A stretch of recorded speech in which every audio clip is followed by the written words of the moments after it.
a severe blizzard is still occurring across Nebraska, South Dakota, and North Dakota as conditions continue to worsen and ice continues to worsen as well.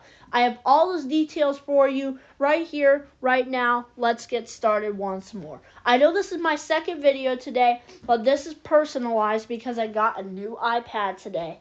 So we are going to be doing the second forecast.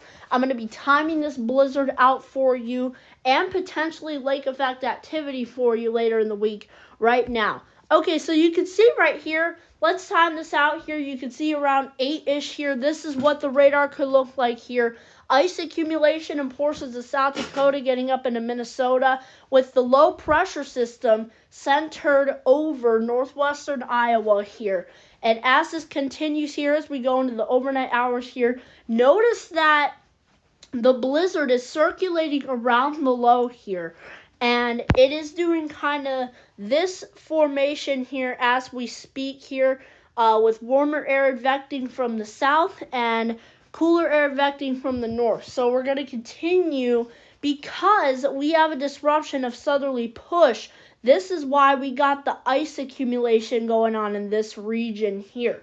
So we're going to continue with that significant ice accumulation as well with that cold front going off to the northeast here. As we continue here, you can see as we go into the day tomorrow here, 8 a.m. here, blizzard conditions still expected from portions of South Dakota, getting up into North Dakota and perhaps northwestern Minnesota here, continuing with the potential for that ice storm to continue here alongside with that narrow band of heavy ice accumulation there. Notice the cold front pushes off to the northeast here. That is also going to help to drag the low towards the north. So that's going to be some good news for South Dakota and Nebraska here as we go into the day time hours tomorrow here.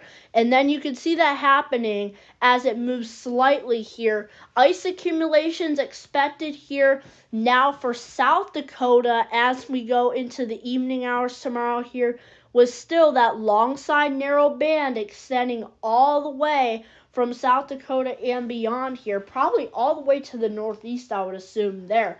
But continuing this hour-by-hour forecast here, you can see as we go into that Wednesday time frame here, notice the low is being tugged away by that cold front, by that southwesterly push that is behind that cold front. Normally cold fronts come from the northwest, but this tilt happened where it was too much northwesterly and it just continued prowling east, and then eventually it was abnormally moving northeast. So it is unfortunately making itself a warm front as it moves off of the United States here.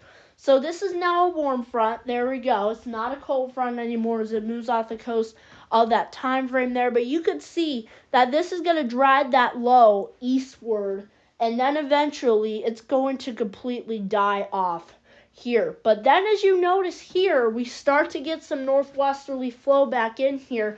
As soon as that warm front rummages out of here, we're going to get some northwesterly flow, and you know what that means. Our lakes are going to get cray-cray with the snow here. So please be aware, Lake Erie counties, Lake Ontario counties, Lake Michigan counties here, and Lake Huron counties here.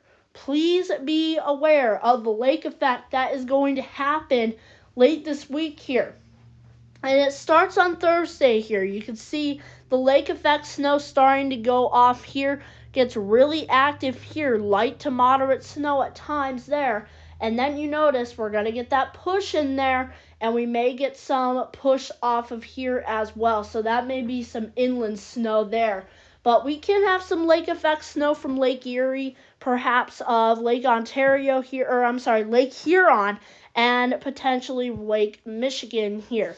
So just be aware of that. You can see as that moves inland here, notice as all of this moves inland, it intensifies here. This is because we have a big trough that is going to be centered over here.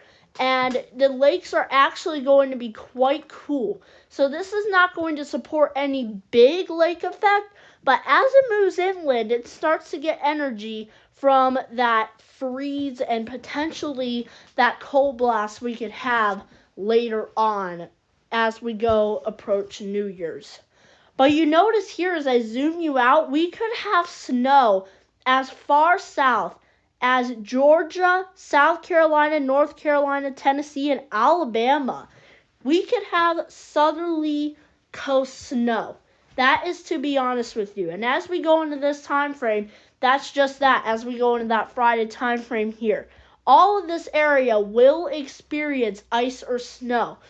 The timing is just dependent where you are. The timing in this pink shade is likely going to be across Wisconsin, Michigan, maybe Lake Erie on Thursday. And then as we go into that Friday, it's this area down here. Western North Carolina, northern Georgia, northern Alabama, northern Tennessee, and portions of Kentucky. And then as we go potentially into Missouri and Illinois, all the way into the northeast is your Friday time frame. But hey guys, thank you so much for watching the second forecast. Make sure you like and subscribe if you're not already. Stay safe in that blizzard. It's almost over.